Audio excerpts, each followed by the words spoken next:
السلام عليكم. اليوم موعدنا مع نموذج آخر من الفرض الأول الدورة الثانية.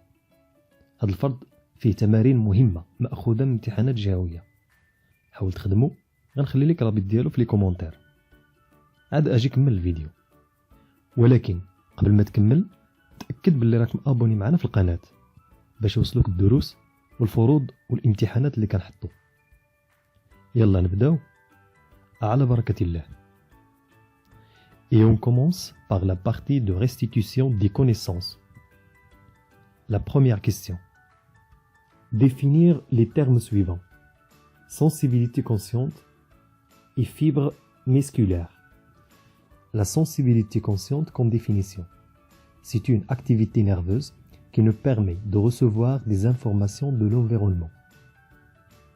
الحساسية الشعورية هي نشاط عصبي يمكننا من التقاط معلومات من الوسط الخارجي.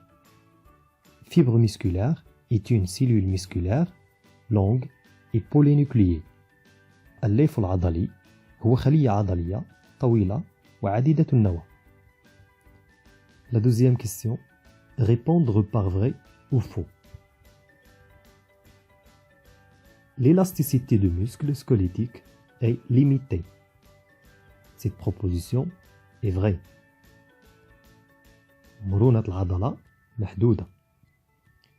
Le cerveau est composé d'une matière grise interne et d'une matière blanche externe. Cette proposition est fausse. Pourquoi? Parce que le cerveau est composé d'une matière blanche interne et d'une matière grise externe. La plaque motrice est une zone de contact entre le neurone et les fibres musculaires. Cette proposition est vraie. الصفيحة المحركة هي نقطة ارتباط ما بين الخلية العصبية والألياف العضلية. L'encéphale est constitué de cerveau, du cervelet et du bulbe rachidien. Cette proposition est vraie. الدماغ يتكون من المخ والمخيخ والبصلة السيسائية. Troisièmement, légender le schéma. On commence d'abord par le titre. C'est une coupe transversale de la moelle épinière. Nous avons ici le nerf sciatique,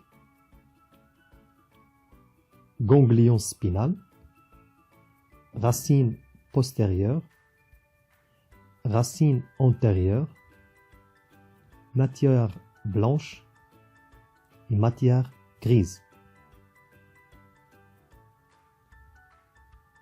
Quatrièmement, mettre en ordre chronologique les actions suivantes du réflexe médulaire.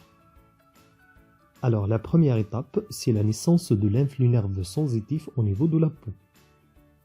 La deuxième est le transfert de l'influx sensitif vers la moelle épinière. La troisième, c'est la transformation de l'influx nerveux sensitif en influx nerveux moteur. Et la dernière, c'est le transfert de l'influx nerveux moteur de la moelle épinière aux muscles. Cinquièmement, citer deux exemples des dangers qui menacent le système musculaire. Alors, on peut citer la déchirure musculaire, le claquage et les produits dopants. Passons maintenant à la deuxième partie. Lors d'un match de course de chevaux, Ahmed est tombé de son cheval. Il n'a pas pu bouger sa jambe droite. Paralysie de cette jambe. أثناء سباق للخيل سقط أحمد على فرسه فلم يعد قادرا على تحريك قدمه اليمنى. أصيب بشلل على مستوى قدمه اليمنى. Alors, la première question proposait une hypothèse pour expliquer la paralysie de la jambe d'Ahmed. هنا نقدروا نقترحوا بزاف ديال الفرضيات، 4 فرضيات ممكنة، ولكن حنا غنكتفيو فقط بفرضية واحدة. Je suppose que Ahmed a subi des dommages au niveau de l'aire motrice.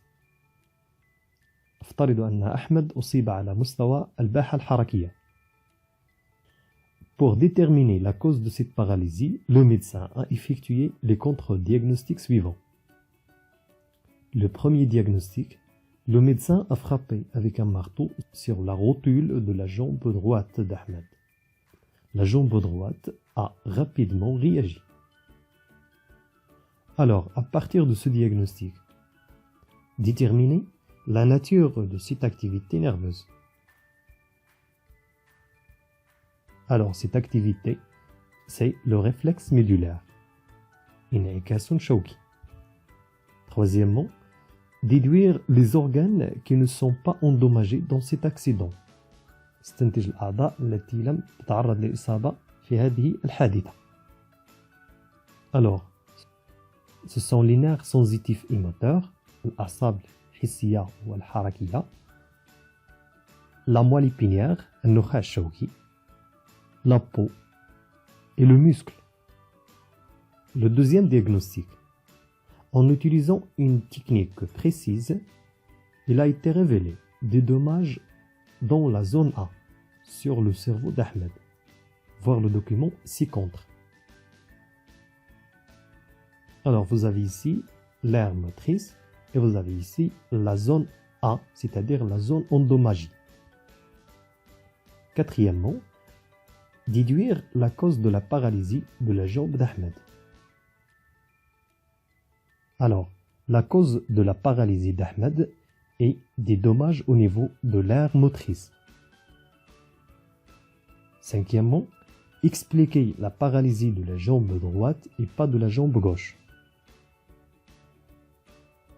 Car il a des dommages au niveau de l'aire motrice gauche, qui commande les mouvements de la partie droite du corps. التفسير هو لأنه أصيب على مستوى الباحة الحركية اليسرى، وكما نعلم بأن الباحة الحركية اليسرى تتحكم في الجانب الأيمن من الجسم. Sixièmement, sur le document 2, tracer le trajet de l'influx nerveux en cas d'une personne saine. Alors, dans le cas de la motricité volontaire, la naissance de l'influx nerveux moteur a lieu au niveau de l'aire motrice.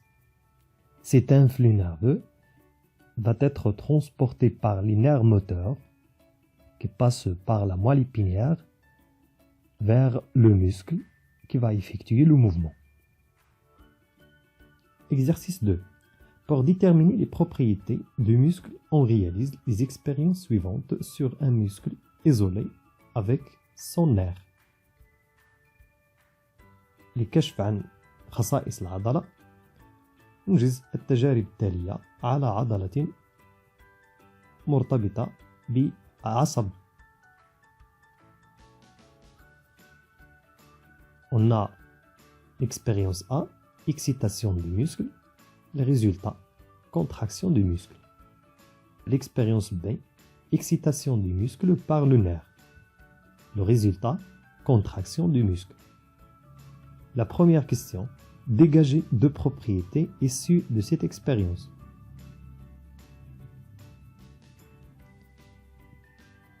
Les propriétés du muscle sont l'excitabilité et la contractilité.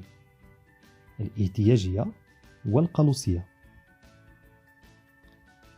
Deuxièmement, à partir de l'expérience B, donner le rôle de nerf sciatique. Alors, dans cette expérience, le nerf sciatique reçoit la stimulation et il conduit l'influx nerveux vers le muscle. وهنا تنكونوا سالينا الفرد ديال اليوم، وعدنا مع نموذج آخر في فيديو قادم. السلام عليكم.